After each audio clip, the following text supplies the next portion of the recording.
যুবরাজের সাথে কি করেছিস? বল, কোথায় যুবরাজ? ভালোই ভালোই বল, নয়তো এমন হাল করব আর কোনোদিন সূর্যের আলো দেখতে পাবি না। আমি কিছু করিনি, আমাকে বিশ্বাস করুন। রাজপুত্রের বিপদ, আমাকে তো পরেও শাস্তি দিতে পারবেন। আগে গিয়ে যুবরাজকে বাঁচান। মন্ত্রী কিছু একটা ভেবে বাইরে বেরিয়ে এলো।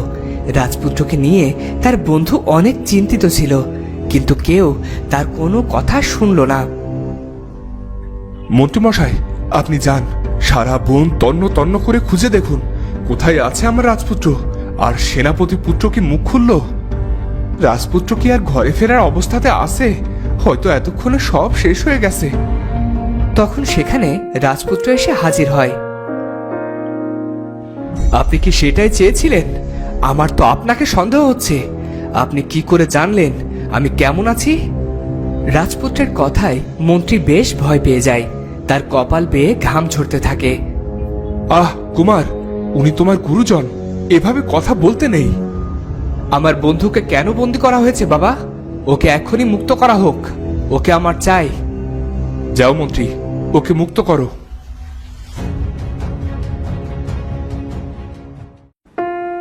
তুমি কোথায় চলে গিয়েছিলে? কি হয়েছিল তোমার সাথে? তুমি ঠিক আছো তো কুমার? জি পিতা, আমি ঠিক আছি। তুমি কোথায় হারিয়ে গিয়েছিলে? আমাকে কেউ কাপুরুষের মতো পেছন থেকে আঘাত করেছিল, তবে আমি এখন অনেকটাই ঠিক আছি। তখন রাজপুত্রের বন্ধু সেখানে এলো, এসেই রাজপুত্রের পিঠে হাত রাখলো। আহ, কি হয়েছে তোমার রাজপুত্র? শোনো, তুমি ওকে ওর কক্ষে নিয়ে যাও, আমি রাজবুদ্ধকে পাঠিয়ে দিচ্ছি।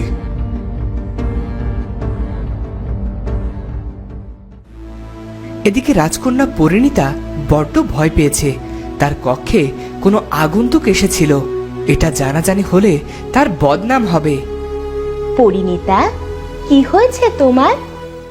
আচ্ছা মা, যাদের মাথায় চুল থাকে না তাদের কি মনও থাকতে নেই? কি বলছো এসব? কি হয়েছে তোমার? কেউ নিশ্চয়ই আমার রাজকন্যাকে কষ্ট দিয়েছে। কষ্ট না তো কি? নিজের নামটা কি বলে যাওয়া যেত না?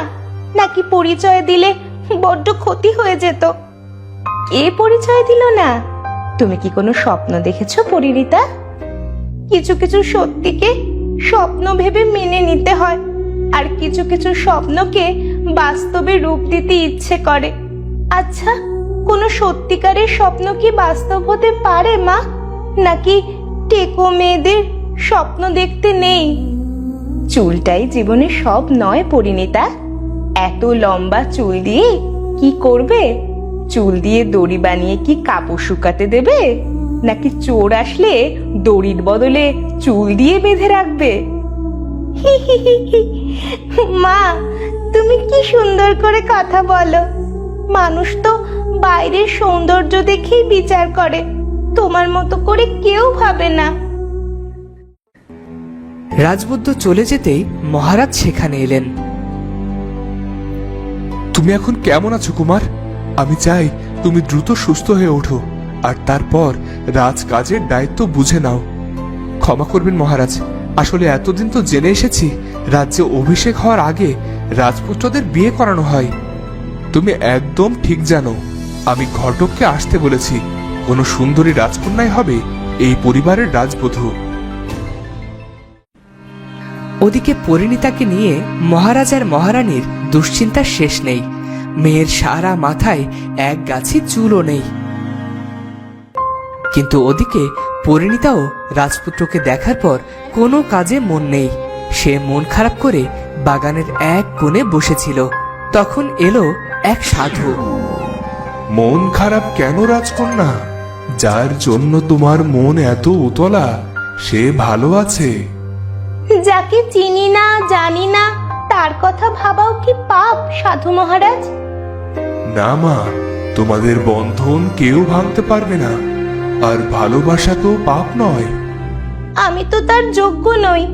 সে বীর, আর আমি টেকো রাজকন্যা। কেশিন রাজকন্যার যে কোনো মূল্য নেই। কে বলেছে তুমি কেশিন? প্রকৃত ভালোবাসা পেলে তোমার অভিশাপ কেটে যাবে, তুমি সবার মতো কেশবতী হয়ে যাবে। এসব কি বলছেন সাধু মহারাজ?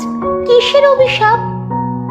বড় রানী এক ভিখারিকে কথা দিয়েছিল, ভিখারির দেওয়া ফল খেয়ে যদি কোনো রানী সন্তান সম্ভবা হয় তখন তাকে এত উপহার দেওয়া হবে যে তার আর কোনো কষ্ট থাকবে না। তারপর তারপর কি হলো সাধু মহারাজ? আপনি থামলেন কেন? দয়া করে বলুন। রাজার ঘরে খুশির দিন এলো, বড় রানীর কোলে আলো করে তুমি এলে, অথচ ভিখারির ঘরে তখনও অভাবের অন্ধকার। তার দীর্ঘশ্বাসের কারণে তোমার চুলগুলো হারিয়ে গেছে, তবে প্রকৃত ভালোবাসার পরশে তুমি ঠিক হয়ে যাবে। সেই ভিখারি এখন কোথায় আছে সাধু বাবা? তাকে কেন কোনো উপহার দেয়া হয়নি? সুসংবাদ শুনে সে এখানেই আসতে চেয়েছিল, কিন্তু কোনো কারণে তার ঘরে আগুন লেগে যায় আর দরিদ্র ভিখারি মারা যায় অতিরিক্ত বাসনা নিয়ে। সত্যি কি প্রকৃত ভালোবাসা বলে কিছু হয় সাধু মহারাজ? আমি তাকে কেমন করে চিনতে পারবো? কোথায় গেলেন সাধু মহারাজ? কোথায় আপনি? আপনাকে যে কোথাও দেখতে পাচ্ছি না। কোথায় গেলেন আপনি সাধু মহারাজ? কিন্তু পরিণীতা আর কোনো সাড়া পেল না। তবে পরিণীতার মাথায় সাধুর বলা কথাগুলোই ঘুরতে থাকে। ওদিকে রাজপুত্রের পরিণীতার সাথে কাটানো সময়গুলোই মনে পড়ছে, আর সে একাই হাসছে। তার এমন অবস্থা দেখে তার বন্ধু বলল, আমাকে দয়া করে বলো তো, তোমার আসলে কি হয়েছে? পাখির বলা কথা কি সত্যি হয়েছে? সত্যি কি মায়াবী কোনো কন্যা আছে? সে কোনো কন্যা নয়, একেবারে রাজকন্যা। আর আমার উচিত আবারও তার কাছে গিয়ে তার সাথে দেখা করা। এটা কি শুধুই তোমার প্রাণ বাঁচিয়েছে বলে যেতে চাচ্ছ? না, সে চাইলে এই দক্ষিণ রাজ্যের সে রাজরানী হতে পারে। আমি তাকে হারাতে চাই না। কিন্তু মহারাজকে তোমার তার কথা বলা উচিত ছিল, পরে যদি কিছু হয়। আর রাজপুত্র, তুমি এটা জানো না, ভালোবাসা এমন একটা অনুভূতি যেটা ছেলে বুঝলে মেয়ে বোঝে না, আর মেয়ে বুঝলে ছেলে বুঝতে চায় না, আর ছেলে মেয়ে দুজনে বুঝলে পরিবার বুঝতে চায় না। আরে বাহ বন্ধু, তোমার তো রাজসভায় কবির পদ পাওয়া উচিত। এত কিছু জানো তুমি? তুমি কি আজ সেখানে যাবে? তুমি তো বলছো ওখানে তুমি দস্যুর মতো গিয়েছো। ভাগ্যিস দস্যুর মতো গিয়েছিলাম, তাই তো লুট করে আসতে পেরেছি, নয়তো এত কিছু হয়তো হতোই না। প্রাসাদের অন্দরমহলে দস্যুর আচমকা আগমনে মহারাজা বেশ চিন্তিত। মহারাজের জয় হোক। আমাদের ডেকেছিলেন মহারাজ?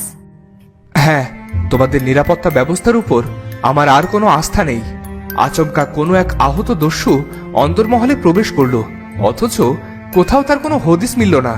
এ কথা জানাজানি হলে আমার রাজ্যে শাসন নিয়ে সমালোচনার ঝড় উঠবে, সেটা কি জানো? ক্ষমা করবেন মহারাজ, অন্দরমহলের সকল কক্ষে তল্লাশি নিলেও রাজকন্যার কক্ষে তল্লাশি নিতে পারিনি। উনি অনুমতি দেননি। তুমি কি বলতে চাইছো? রাজকন্যা দস্যুকে আশ্রয় দিয়েছে? মার্জনা করবেন মহারাজ, আমি তা বলতে চাইনি। আমি বোঝাতে চেয়েছি। থাক, আমাকে আর বোঝাতে হবে না। তোমরা আরো বেশি কঠোরভাবে পাহারার ব্যবস্থা করো।